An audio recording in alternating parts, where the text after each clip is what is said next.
Hello guys, আজকে আমরা দেখব আই অ্যাম দিয়ে বাক্য তৈরি। চলো শুরু করি। আমি প্রথমে লিখেছি আমি গর্বিত, তাহলে এর ইংরেজি হবে আই অ্যাম প্রাউড। এরপর আছে আমি দুঃখিত, তাহলে এর ইংরেজি হবে আই অ্যাম সরি। এরপর আছে আমি আশাবাদী, আই অ্যাম অপটিমিস্টিক।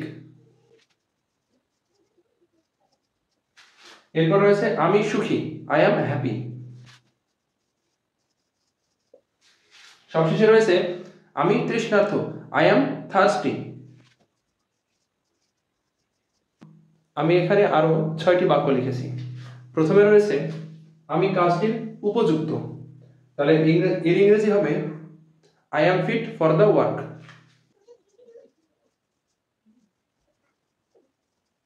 দ্বিতীয়তে রয়েছে আমি খুব ব্যস্ত, আই অ্যাম ভেরি বিজি। 3 নম্বরে রয়েছে আমি ঠিক আছি, আই অ্যাম ওকে। 4 নম্বরে আছে আমি খুব ভাগ্যবান, আই অ্যাম ভেরি লাকি।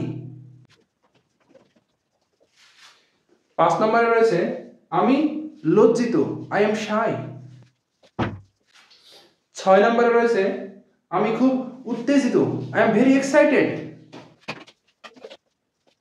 তাহলে বন্ধুরা, আমরা ঠিক এইভাবে আই অ্যাম দিয়ে বিভিন্ন ধরনের বাক্য তৈরি করতে পারি। তোমরাও চেষ্টা করো, অবশ্যই পারবে। কমেন্টসে জানিয়ে দিও।